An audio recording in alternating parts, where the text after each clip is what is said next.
Hello, good afternoon, and welcome to Fathom's latest rendition of our Remote Roundtable series. My name is Steve Kessen. I'm our CEO here at Fathom, and so delighted to be joined by one of our great clients in Houston Methodist, Jeff Duncan. We've got a great story to bring to the conversation today, and really the emphasis of where the discussion is going to lead us today is really speaking about how do we grow agility digitally, especially during this really unbelievable COVID time that we're operating in.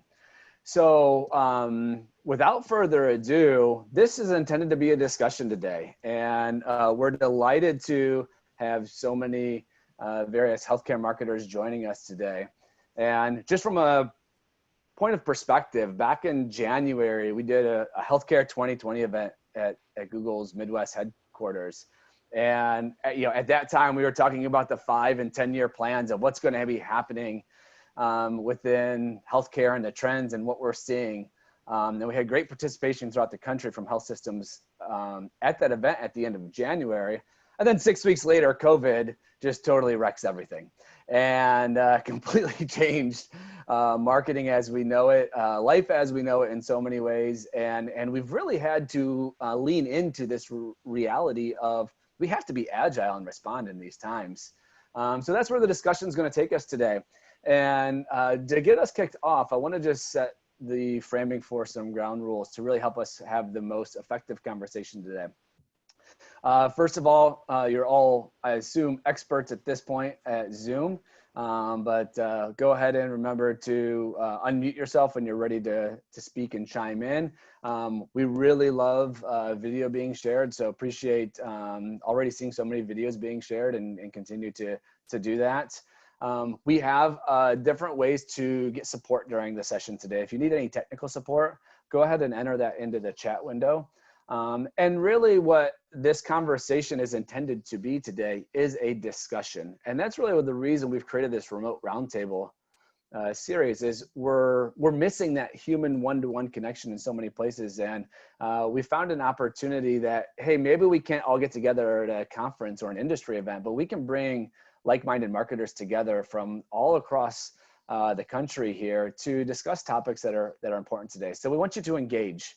And really in the spirit of engagement, sometimes it's the best way is let's go ahead and just do some brief introductions. And maybe the most efficient way for us to do the introduction is if you look at the bottom of your screen, you should see a chat icon. I would love for everyone just in the chat icon, if you would, just go ahead and enter in your name, your organization, and what you might be hoping to get out of the conversation today. And really the goal of that is it's always helpful to know who we are having the chance to converse and collaborate with on a discussion. And it also will help us adjust the conversation to most be what's important to you today. So I'll give you all, a few moments to go ahead and enter that into the chat. And while we're entering that into the chat, I may just call on one or two of you to give a brief verbal introduction as well. So why don't we go ahead and do one or two verbal introductions. I'm going to call on maybe Taylor. Taylor, if you don't mind, just giving a brief introduction of yourself and what you're maybe hoping to get out of the conversation today. Sure. So my name is Taylor Hemphill. I'm a digital marketing specialist for Fox Chase Cancer Center, which is a 100-bed inpatient facility located right on the outskirts of Philadelphia. We also have a few outpatient facilities as well located throughout the region. Part of my role is a little bit of everything. I focus mainly on paid search, but I've also dabbled a little bit in marketing automation and the email marketing side of things. So I'm looking to see, how else people are using marketing automation because currently we're using it at a very basic level and kind of hoping to see if there's any other opportunities there. Especially now with everything going on, there's you have to remain agile, especially in healthcare too. So, just kind of looking for other ideas out there and willing to share, what we've worked on in the past. Very great. No, so nice to have you, Taylor. The work that Fox Chase does is great. So excited to have you here. let's go ahead and we'll do one more. Jane, would you mind just giving a brief introduction? Sorry, I was muted. You're good. I'm Jane Sanders, Director of Public Relations and Digital Marketing at Shepherd Center in Atlanta. We're a 152-bed specialty hospital. We treat brain and spinal cord injury, provide rehabilitation, research, medical care, also for multiple sclerosis. So I oversee both communications and digital marketing in my role. We work with Fathom on a number of programs, including SEO, paid search, paid social. We've worked with you guys over the past few years on consumer-focused digital marketing campaigns, as well as healthcare professional-focused campaigns, using a variety of channels and tactics. We do have a marketing automation program. We just migrated from Pardot to Marketing Cloud, and we also have Salesforce as our CRM.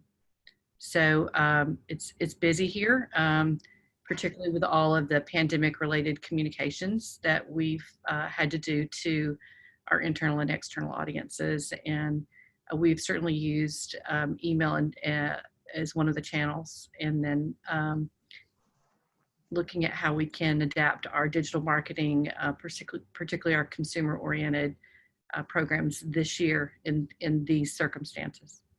Very good. Now, good to have you, Jane. We appreciate the partnership, and it sounds like there's already some synergies between what you and Taylor are discussing. Yeah. So excited to jump in. So let's actually just go ahead and let's jump into the conversation. Just as a brief, maybe 30-second overview about Fathom for anybody that may not be familiar with who we are as an organization. At Fathom, we believe that a strong strategy starts with deep roots.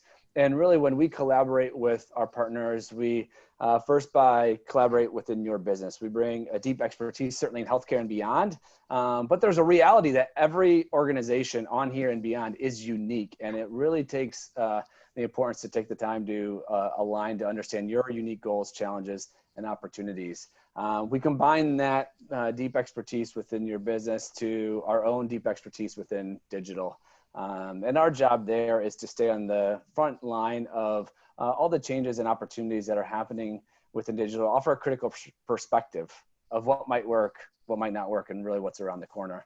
And at the end of the day, it's all about driving outcomes, especially in today's economic environment and so on, that we're all laser focused on what are the outcomes we're trying to drive. And the next slide here just displays a couple of the areas in which we support and collaborate with our clients. Really all the areas within digital marketing you would expect from a leading partner. And as I mentioned, healthcare is one of our largest practice areas within the organization. And we have the distinct pleasure working with health systems of all kinds of sizes all across the country. But that's enough about us. What I would love to do is bring an introduction to our guests today that are really going to elevate this conversation forward. I'll start by introducing Jeremy Mathis. Jeremy Mathis is Senior Director of Digital Strategy here at Fathom, and been with us for 4 or 5 years, but it also brings an 8-year background of working in one of the top health systems here in the Cleveland, Ohio area. So he has lived on both client side and agency side, and brings a depth of experience within the healthcare space. And we're also fortunate to be joined by one of our client partners, Jeff Duncan. Jeff is the digital marketing manager at Houston Methodist, honor roll, top health system, obviously based in the Houston area. Jeff's been in this role for the last 3+ years, and also brings some previous experience before coming into healthcare. And I think that has also helped set him up to help drive some significant innovation within healthcare marketing. So without further ado, I'm going to turn it over to Jeff to offer a perspective for all of us. Thanks, Steve. Really excited to be here with everybody today. I know we're in a very unique time with COVID, especially working in the healthcare space. So we're all facing a lot of really unique and unprecedented challenges as we try to adapt the way we've been doing marketing in this environment. And I noticed, in the 2 intros I heard, there's a lot of talk about how do we stay agile, how do we keep things moving, and how do we make sure that we're being sensitive to sensitive to the situation that's going on right now. So really kind of what we at Houston Methodist have really been focused on is how do we remain proactive in the marketing we're doing, and also stay very agile in what we're doing. But we always are very focused on what's our long-term goal. We're a very data-driven organization at Houston Methodist. Everything we do, we measure very, very carefully, and we use that data to help us to optimize and make sure we're doing the best we possibly can to achieve results with our campaigns. And this is what we're dealing with today is no different. Everything we're doing, we still have very clear goals, very clear KPIs that we want to continue to measure. And we use that information to help us ensure that we're doing the right things we can with the budgets that we've been given. The big difference now is that we have to turn things on and off and change very quickly and stay much more agile than we used to do before. So as we go through this discussion, there's really 3 key areas we're going to touch on, and then we can sort of summarize at the end. The first being, like I mentioned, what are we trying to get out of this? What's our main goal we're trying to accomplish with these campaigns? How do we measure those things? So what are the key KPIs that we're looking at for each of the KPIs, each of the campaigns we're launching? And what are we going to use that data to help us do? And then finally, keeping an eye on the horizon. We know that we don't know when this pandemic's going to end, but we do want to be able to use the learnings and data that we're capturing by doing all of these campaigns and learning as we go and keep things moving so that we can use these learnings all along, even during and after the pandemic is over. So for Houston Methodist, we've really kind of looked at 3 phases of marketing as we've been going through this situation. So back in March, when things started to really ramp up with people starting to, be told to stay home, stay safe, we really started to ramp up marketing of our virtual urgent care app. This was an app that we launched, I guess it was 2 years ago. And we did put a lot of effort behind launching it. I think we were one of the leading hospital systems in Houston that really started to promote virtual care. So we were really positioned well to continue to really boost that message with this new position of stay home, stay safe, et cetera.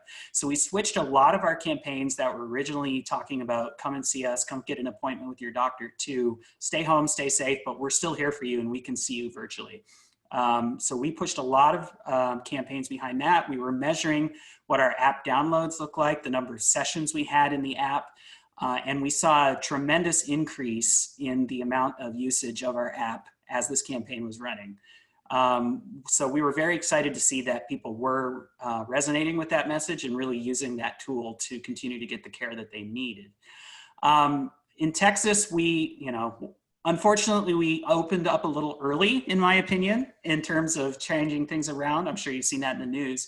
But as we started to see a lot of these messages coming out from our government about, okay, we're going to start opening business up again and whatnot, we wanted to get into the market and tell people that it is safe now to come back and see your doctor. We're making the hospital environment for you as safe as it possibly can be to come and get those procedures, to come see your doctor, et cetera, as needed. So we started to reintroduce some of our elective campaigns slowly. We started out with some imaging and mammography campaigns, and we started to reintroduce orthopedics. And we really wanted to continue to promote the emergency care centers that we have around the city as well. One of the things we did see happen in that phase 1, and it wasn't just in Houston, but this was a general trend we saw, is that a lot of people were really scared to come into the emergency room if they had other situations happening like strokes or heart attacks or things that really needed to have that emergency care. So we wanted to try to get out there and tell people, your health still matters. If you have a situation that requires emergency care, you should come see us. We are creating a safe environment for you to do that. So we put a lot of effort into that campaign as well. And we were very closely monitoring our volume at our emergency care centers to make sure that we were trending upwards if we were making sure that the campaign was working. And we were also really closely measuring our lead volumes that were coming in from these elective surgeries that we were promoting as well to see, are we seeing that uptick? Are we starting to efficiently drive leads again?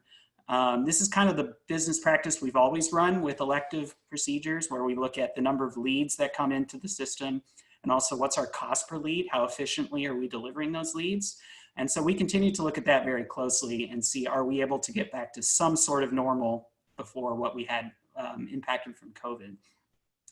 And then third, what we started to see, phase 3, was that there was still a lot of uncertainty in the market with a lot of mixed messages in the media from local and national government about safety, about going to, into the public and everything like that.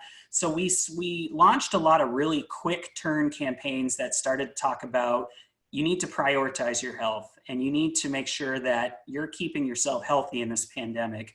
And we're creating a really safe hospital environment to do that with. So we launched a big campaign. We turned it around in about a week. It was one of the fastest campaigns we've ever turned around prioritizing your health. So we launched a lot of billboards.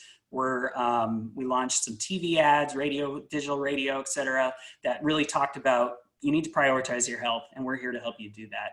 And we also did a lot on our organic side too. We really tried to leverage our new blog that we just launched late last year. It's called On Health. And we started to put a lot of organic content out, usually about 1 or 2 articles a day about all kinds of different topics about how you want to stay safe during the pandemic. Things like why you should wash your hands, do masks work? Is it okay to get food delivery? We had a huge range of different topics, and that was extremely well received in our market. We promoted those on our organic social media page, and then we would very closely monitor the performance of those articles in terms of shares, comments, and if we saw an article that really seemed to be hitting it out of the park, we would put some budget behind that and promote that as a boosted post on social. And we saw that was a really effective way to continue to get that confidence message out there. So organic's a really great strategy. We haven't really used it a lot before, but one thing we've learned by doing it is that this is a really great way to gauge interest in certain topics and be able to really kind of get a feeling of what patients want to hear from. And then once we see that, we can put some money behind it and push it out to a broader audience. So we've been really excited to see that on the organic side. My team, I have a team of 4 people that report directly to me, and we all focus on different areas of digital marketing. Some of us being more account managers. We work with our business owners to plan out and execute campaigns. And I also have an email specialist and a paid search specialist on my team. And one of the biggest, just from a team management standpoint, where we had to change is because we used to be a very collaborative in-person team. We would meet all the time in person and talk through projects, talk through strategy.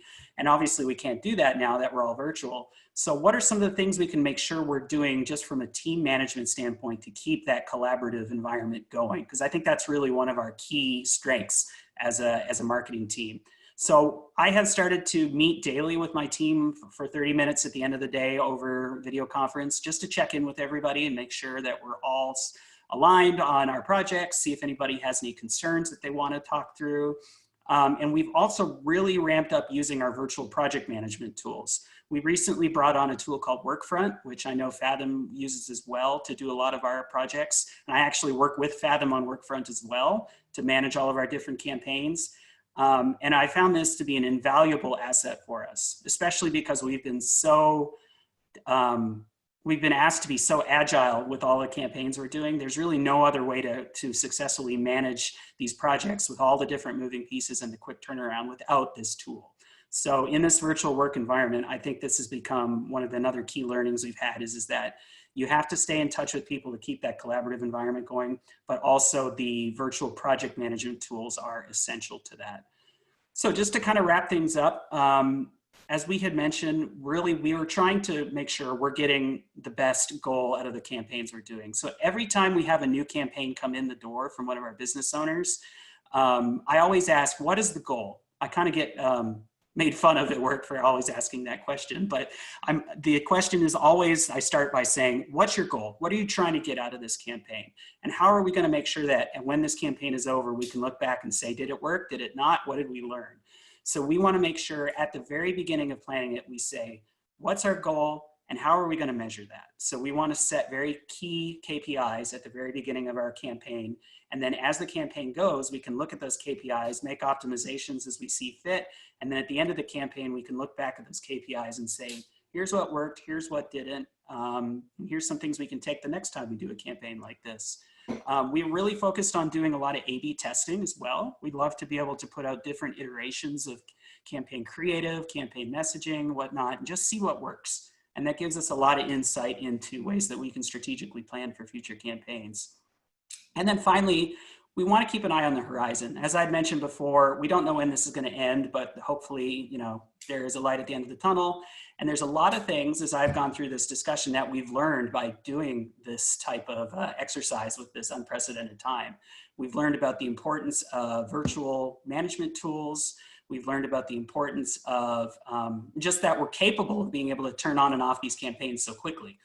It's not anything we'd ever really done as an organization before. Usually we were able to plan out our marketing calendar for the whole 12-month period. And this year, that's just completely out the window. So we've been really able to stay agile and adapt as needed. And it's great to see that we have that capability to do that. So I think there's a lot of really great things that this situation has taught us about how as a marketing organization, we can continue to be successful and continue to measure as we go. So I'm going to, hopefully I answered some of your questions. It's great to hear that there's a lot of folks out there that are already using marketing automation. That's something that we're still exploring at Houston Methodist. It's an area that we're very interested in. So I don't have a lot of insights on marketing automation from our perspective because we don't really have a formal tool for that yet.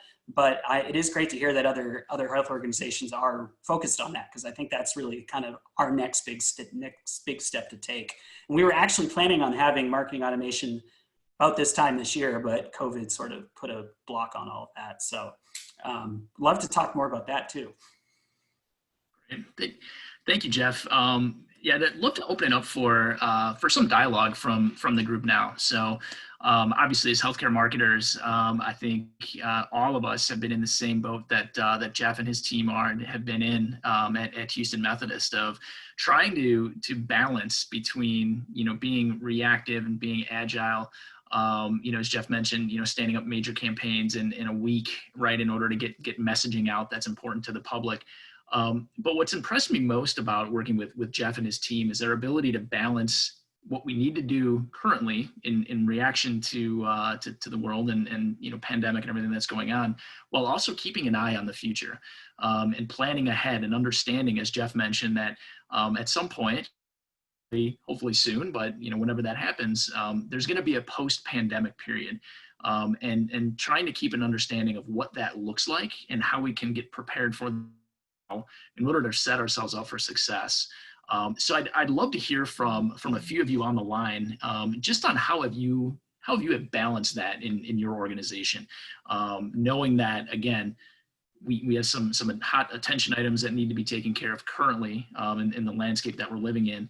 But how have you balanced that with looking ahead and trying to get ahead of the competition in the future months? So, like I said, would love to hear from a few of you on the line if anyone wants to jump in and share what's worked for you, similar experiences to Jeff, other things that have worked.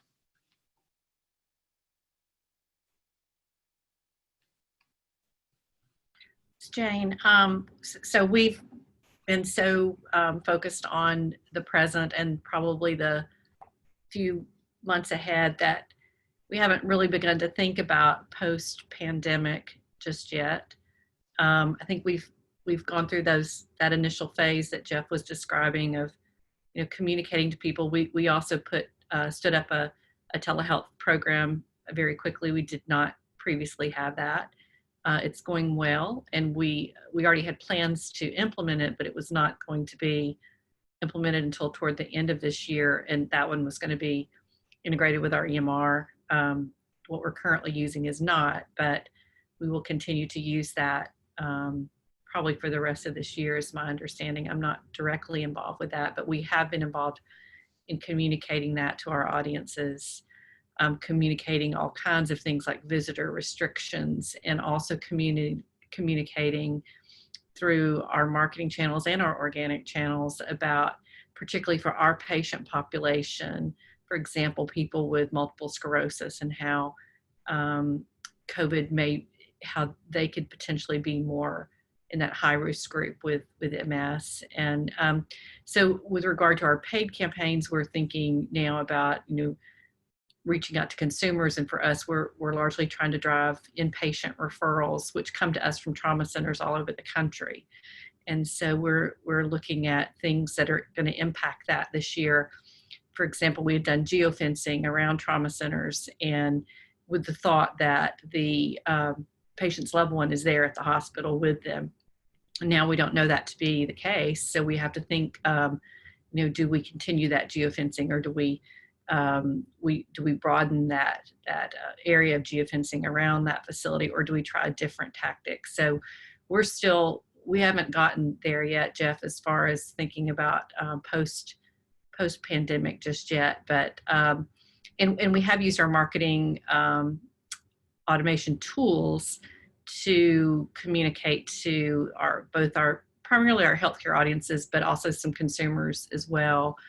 And we did, in the middle of the pandemic, start this migration, or actually continue this migration from Pardot to Marketing Cloud, but we had sort of paused it for the migration, and then decided to pause it even further because of everything that was going on with the pandemic, and so many healthcare professionals just really being focused on the immediate needs. But we did just restart that in June, and so we look forward to seeing how that's going to go over time. But the engagement looks good so far.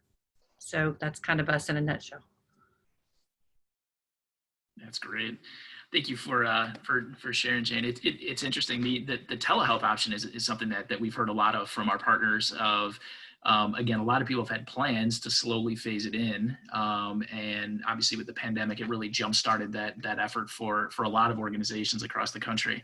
I think what's been interesting for me in reading some articles and talking to various healthcare leaders is understand how telehealth is going to fit into the care model in the future, right? So right now, obviously with shelter-in-place orders and things slowly opening up, it's still usage is very high. So trying to think ahead of, do we feel consumers are going to continue with telehealth in the future, and at what rate of where we are now, and how that might affect how we market it, how we present some of the care opportunities for our patients. I think that that issue could be really interesting, of just how consumer behaviors have been affected by this, and what's going to stick long term. So it's definitely something to keep an eye on.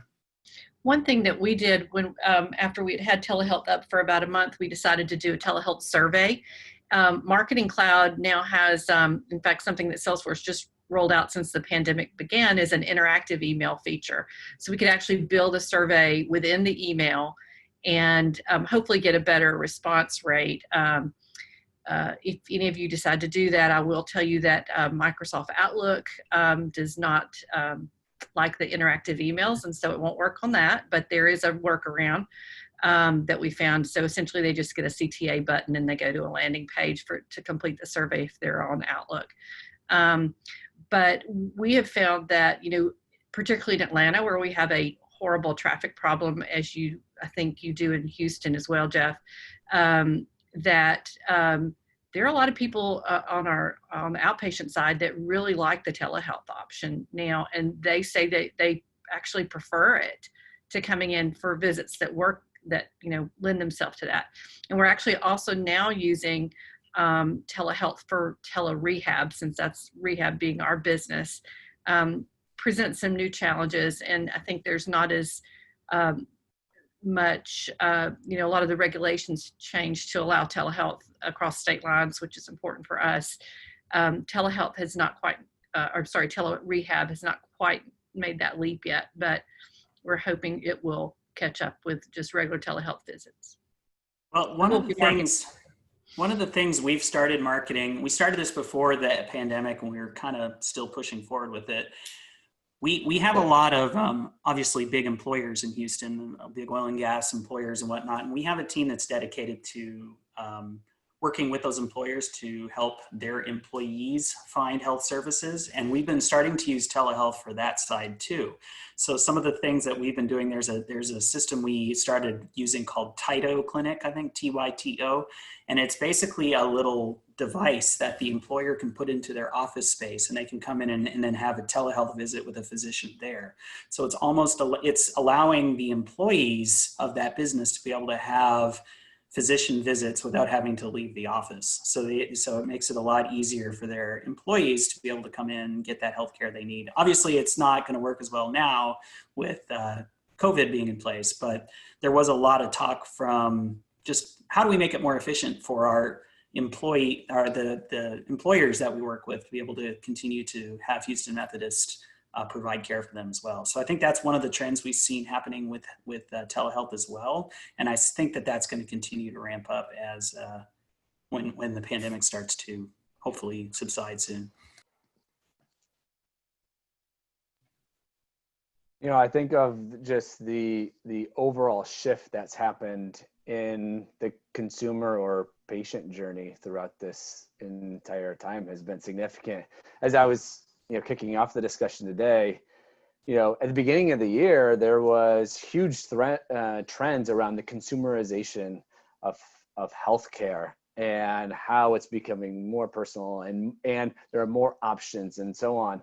And then you have what's happened with COVID has just put a jetpack on the back of that, and it's just catapulted forward. I mean, we saw, right at the beginning of this pandemic, we look at obviously what's happening with consumers. So one place to look is Google search volume. What's in the minds and hearts and the actions of consumers, and you saw an increase of people searching for telehealth up 700+% over previous quarter. And you saw a doctors near me decrease by like 40 or 50%. And, and that was obviously indicative of the time and the accessibility of healthcare. But then you also start to think about, those telehealth trends are continuing to move forward, even as the restrictions are coming off in the various different locations. And what this is going to offer up, and what I think is kind of interesting, is potentially new competition and new markets for us marketers to tap into. But historically, this has been a geographic game in many respects. And I know, the work that you guys do at Shepherd is definitely a national game, given the top of the game that you guys are, and it's a very specialized service that you provide. But a lot of healthcare marketing is regionally focused, and it's very interesting how the geographic boundaries are starting to change and evolve with the immersion of telehealth. And I be interested in potentially how that trend is shifting as you guys think about new competitors potentially in the market, and how you respond to that. Has anybody experienced any of that? Yeah. Well, one thing that we were going to do, actually, you're right, Steve, we do have a national audience for Shepherd Center. And so we've really gone out to, as far as Texas, Midwest, kind of with some of our consumer digital marketing campaigns. This year, we think we're going to stay closer to home because people, we think, are going to be less inclined to travel for care this year, particularly with our visitor restrictions. Our patients come and stay with us for 30, 60, 90 days or more. And so we have housing on campus where they would typically stay, the loved one would stay while their patient is here. Now we're allowing one family member, to stay in house. And then basically there's not really an opportunity except for through virtual means for them to stay in touch with the rest of their family. So we think that probably going to, geographically look more at the Southeast this year than we are in looking up, the Mid-Atlantic or Midwest to bring patients here. It's kind of a guess, but we'll see what happens with that. So it's kind of changed things for us for this fiscal year.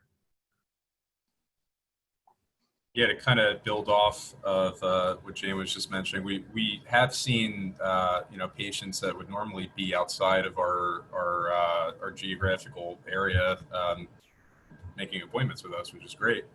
The difficulty though with cancer is your patient base is typically older, so it can be hard for them to sort of adopt this technology, and a lot of them will still prefer the in-person appointments.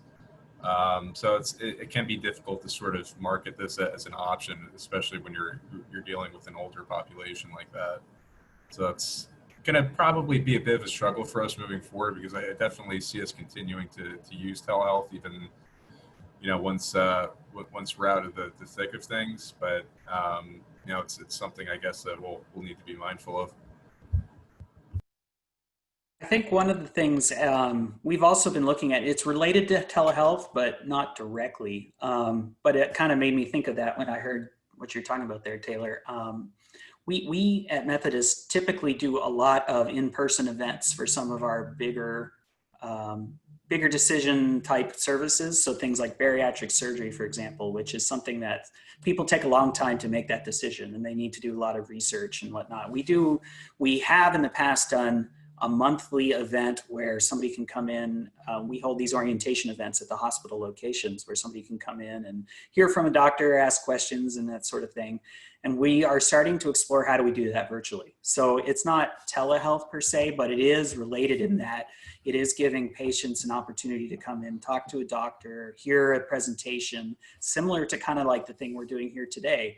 How do we transition those types of events where patients are a little bit reluctant to just book appointments over the phone or, go to a website and read about it. They really want to learn more about it because it is a very life-changing type of procedure. So how do we use virtual tools to be able to continue to have that interaction with our patients as well? So that's another big area we've been doing a lot of research on lately. I wanted to open the door for the conversation to speak a bit more about agility. It was in the title of the discussion today. And, when some of the comments already, Jeff said, hey, we had a major campaign that we got out the door in a week, right? And Jane brought forth, we were going to do this by the end of the year, and we did it immediately. And, this pandemic has really changed the cycles, the planning cycle speed. And we've seen this across all of our clients as well. Something that we would normally do over a 3 or 4 week time period, we're doing over a 48-hour time period. So I'd love to open the voice of the group here and say, what's working for you as you've had to adjust to new speeds? And then where are you maybe running into challenges that you may be able to help a fellow marketer on the line?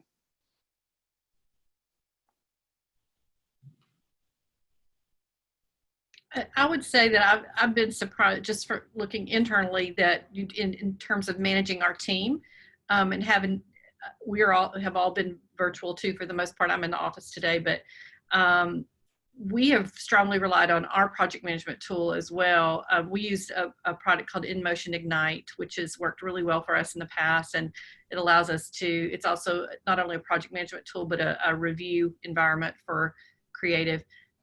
So we've used that well, and it's just been really interesting how everyone has adapted and been agile in that way in terms of working virtually, because we did have a lot of interaction here in the office.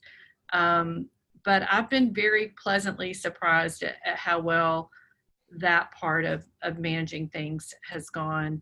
But I do think that project management tool is very key. And then the video chats, we do that on a weekly basis with our entire marketing and PR team. And so that part of it for us has worked well. Hi, this is Trish Pizarro. I'm from Marikey, and we're in 12 states. We're a human service provider, and in some ways, I wanted to piggyback on what Jane was talking about. For us, getting people to switch to providing services virtually previous to COVID was difficult, and getting to our folks to see that we can train virtually was difficult. So in some ways, it was a blessing for us because we amped up our speed with everything, and now it looks like some of our admin will work remotely permanently. So for us, it's been a blessing. We've done trainings that we've sent out on how to manage remotely, encouraging water cooler, Zoom meetings, things like that, so people feel connected. One challenge we have that I wanted to bring out when we were talking about telehealth, we weren't doing a lot of our mental health services telehealth or our autism education, but through grant funding, our big challenge, unlike Fox Chase, and by the way, I'm in Philadelphia, Taylor, so my mother's a Fox Chase patient, and your doctors, I should say, are wonderful about looping me in and then looping my mother in. I just wanted to tell you that because she can't do the technology. So that's a really nice thing you might want to suggest to other docs. But our big issue was our population is so poor, they didn't have not that they can't use the technology, they don't have the technology.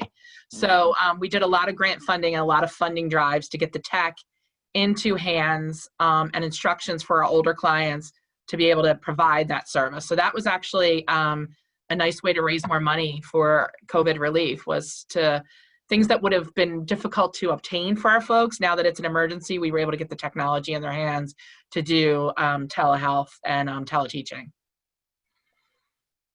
Yeah, that's absolutely incredible. And you know, I think there is sometimes it's hard to accept it, but there is blessing in the pandemic. I think of a conversation we had a couple of months back with a very similar remote roundtable discussion, and it was University of Arizona was speaking about how they've been trying to bring more digital practices into their marketing, and nothing like a pandemic to go from it was a nice to have to an absolute necessary. We got to move as fast as humanly possible. So there has been our job as marketers is to meet the needs of our end audiences, right? To inspire them, to understand their challenges, and to serve them. And their challenges have changed so quickly. And Trish, to your point, you know, the innovation and the ingenuity that has come from so many different places as a result of the pandemic that will have long-standing benefit when this is, you know, when we're on the other side of the depths of the pandemic that we're in. So no, that's great. Yeah, and I think just to echo that, you know, we had a similar thing here at Methodist. You know, obviously we were kind of an early adopter of using telehealth. We launched the app a couple of years ago, but we still had a number of our physicians who were very hesitant to get on board with telehealth. They really kind of didn't see the benefit of it. They rather would have that in person, but this whole situation has really kind of forced them to accept it. And now that they are using it, they really see a lot of benefit. And I think even us as a marketing organization, Methodist is a very traditional, I would call it old school organization, in that they're very, you know, you need to be in the office, we need to collaborate. And so there was a lot of hesitancy at first about how are we going to keep up this virtual management of the marketing team. They actually were telling me I was supposed to come into the office 2 or 3 days a week, just as a manager. The managers were supposed to come in. But as we started to do more work and we were turning around these major campaigns in a week or less, the teams just sort of started to say, the leadership started to say, hey, this is actually working. We're actually seeing that this is working very efficiently and the teams are working really well. So there's been definitely a change in mindset of the virtual work environment. And we've been talking more and more about making these kind of virtual arrangements more permanent. So I think it's just been a very interesting paradigm shift for us as an organization, for sure. You know, Jeremy, as you have an opportunity to work with health systems really all across the country today, what are some of the additional trends that you are starting to see as it, you know, relates to COVID and beyond, as you have the benefit of plugging into multiple different health systems all at the same time? Yeah, absolutely. You know, it's interesting. You know, I think what the biggest piece that I'm seeing is just the change in how care is being provided. You know, and again, we've talked a lot about telehealth. That was a huge piece early on. But also the fact of how many people, you know, delayed care or skipped appointments early on in the pandemic. And I think that's even bleeding over to where we are now. Now that it's kind of been a start-stop of open and then pull back a little bit. I mean, I've seen stats of up to, you know, 50% of people have, you know, decided to skip or hold out for care. And, you know, I'm sure we've all read the articles, and Taylor, you can probably have some perspective here on this of, for serious health conditions like cancer or other chronic conditions, there's a significant worry in the industry of how this is going to impact long-term health. So if people are, you know, used to coming in on a regular basis for treatment and have decided to skip that, you know, over these last few months, what ramifications is that going to have for, you know, for their healthcare in the future?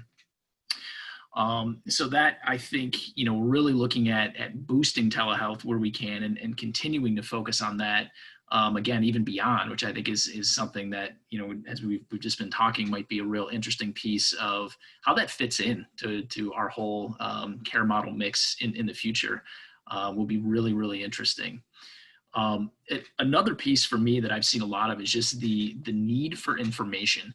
And I know, you know, Taylor and Jane and Jeff, we mentioned marketing automation up front, so it might be a good opportunity to talk a little bit about that now. But, you know, some of the stats that I saw early on is that, you know, obviously we're all inundated with pandemic information, right? It's on the news channel. It's all over social media. Any conversation you have, via Zoom or with family members, whatever it might be, it's very prominent. But I saw a survey stat early on in the pandemic. I think it came out in late April, around that. I think people indicated only about 14% of them had heard from their healthcare provider around the pandemic. And they were really getting most of their news around what's safe and should they go out and should they keep appointments from, local news. Even though, as we all know, as marketers, right, healthcare organizations are a very highly trusted source of information. But at least early on, they weren't receiving that information. So I'm wondering if that might be a good dialogue to open up now, just on how have you communicated with patients? There's the logistics of, hey, hours have changed, or, safety precautions for coming into this facility are key. But as Jeff mentioned, part of the big thing that we're seeing now is really that building confidence in consumers, right? So letting them know that, yes, it is okay to come in for care. We are taking safety precautions. We do have capacity to see you, especially for those very, very serious health conditions. This is something we talked about at the last roundtable, but a number of our healthcare partners, as Jeff mentioned, especially in emergency room, we saw emergency room volumes drop 50 to 60% in March and April, which is crazy if you're thinking about it. And the incidence of those really important health issues, heart attack, stroke, et cetera, people just weren't getting seen. And that, the incidence of those conditions aren't changing. But what is changing is the attitude, right? The fear of, am I going to go in and potentially contract COVID, and weighing that against the care that you need right now. So it's been an interesting shift. Again, it's been very logistically focused up front. And as Jeff mentioned, now really towards building that confidence among patients and family members that it is okay to come back in. So I'd love to hear, Taylor, Jane, Jeff, I know you guys had mentioned, using marketing automation. Would love to hear how how that information, how you're getting that out to patients, and what's been working for you in that realm. We have several 4 or 5 monthly e-newsletters that we did communicate immediately with those audiences about our change in operations early on in the pandemic, and then just providing general information, safety information, things that they needed to do at home and in their communities to make themselves protected. We saw incredible open rates on those emails. I mean, like off the charts higher than what we would see in a normal month. And also, on social, on our online newsroom, our blog, just incredible engagement. And so I think the lesson learned from that is, just the quicker we can respond to a changing situation like that and communicate to those audiences across all the channels, that really instills the trust. And so they have continued to come back to us, for information, setting up a web page specifically for publishing our updates and linking to that on social, linking to that from the emails that go out.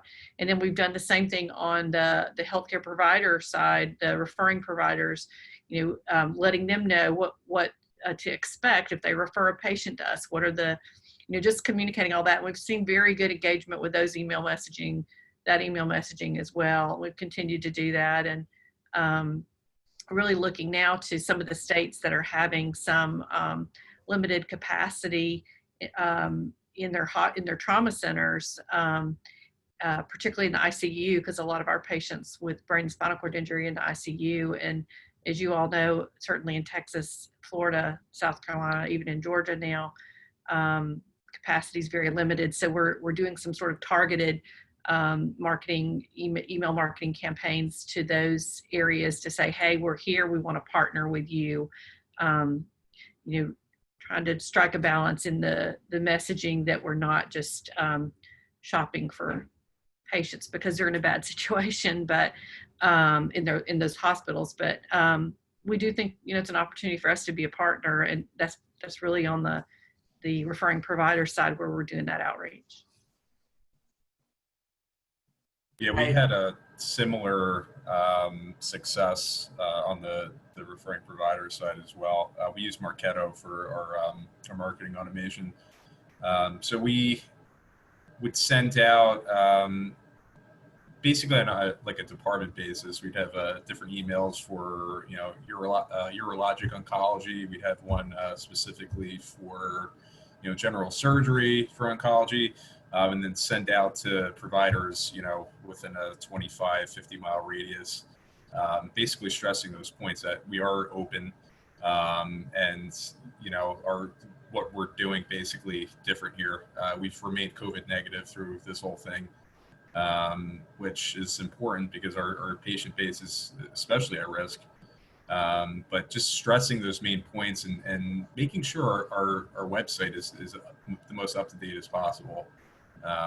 We have one piece specifically about, what is the coronavirus? Very basic question, but there's a lot of information there for people. And every couple of days, I'm updating that number of, worldwide cases because it unfortunately keeps going up. So it's keeping that, website information as up to date as possible, and finding the right messaging, I guess, for referring physicians to tell them that you can be comfortable sending your patients here. We've remained COVID negative through this, and we're planning on staying that way. So, feel free to reach out to our, key account managers, or even to our, department heads if you have any questions. But, the most important thing is stressing those main points and being very direct. Yeah, one of the things we've done, we have a stellar public relations team that works with us, and we've been doing a lot on the PR side to get our hospital CEO out to talk on local media and be sort of a voice of expertise for the situation. And that has done a lot for just building confidence in us as an organization as being a leader in this.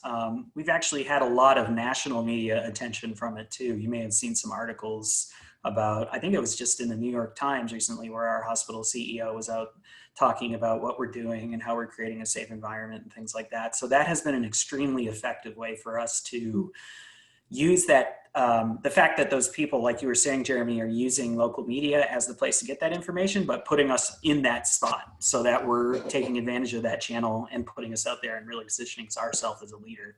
So that's been a really big place for us. And also organic content has been great for us too. As I mentioned in my discussion, we've been using our blog to put out 1 to 2 articles a day that just talk about all kinds of different safety measures you can take, promoting that on our social media pages. And that's been very effective for us. I do want to mention real quick too, one other area that's real easy and actually has a lot of reach too is utilizing Google My Business. If you have your locations already set up, there is a dedicated COVID update post, which doesn't expire like most do after 7 days. And that's a great way of reaching patients or people that are looking for more information. There's also dedicated links for telehealth and for more COVID-19 information as well to your site. So it's definitely worth taking advantage of if you're already set up on there. And if you're not, you should be, because it's you really do increase your reach. And it's free. So it takes some time to get all your profiles set up, but if you start with just your main locations and make sure all that information is correct and up to date, it really is an effective way of putting yourself out there. No, I think Taylor, that's a great point. I mean, your local organic strategy is important. Your customer contact strategy, really. I mean, media is being consumed so much digitally today. It's really the only option in many respects when people aren't leaving their home, like they were in the past. And that's something also as you get into any of these topics, I know we're coming to the close of our time together today. If you have any questions or you guys need any support, feel free to lean on each other, but also feel free to lean on our team here at Fathom. We're happy to to jump in and see if we can help support on, as Taylor was mentioning, the local pages within Google, the paid advertising, hey, how do I shift from what I used to do to what do I need to do now, given the fact that consumers are acting in ways they've never acted before as a result of this pandemic and overall trends otherwise, marketing automation and so on. So our team here at Fathom would be delighted to help support anything that you are doing. And really, I just want to acknowledge the group of marketers that we have on the line today, because healthcare marketing is so critical, and just healthcare as a whole. Is there any other industry that is more important in the year of 2020 than healthcare? And I know the frontline heroes get a lot of support, and they should. And it's incredible what each of your organizations are doing for the sake of their communities and humanity. And that is the reality of what the missional component is of healthcare in so many regards. And we have the distinct opportunity to help market that, which helps connect people with care, and continuing to do that well provides more and more opportunities to serve the communities in which you live. So I just want to lift up this group that I know we've been in it, you've been in it. We've had to move so fast on such short planning cycles and do the best that we can, sometimes at very fast times. And, the way that all of us respond, I think, is all to the greater benefit of the community. So appreciate everyone coming together today. We're happy to support in anything, and feel free to reach out to one another as well. And we will continue to bring marketers together in future Remote Roundtable series, as we want to provide that space where we can come together and share, learn, and develop together. So that concludes our program for the day. Enjoy the rest of your day, and thanks for joining.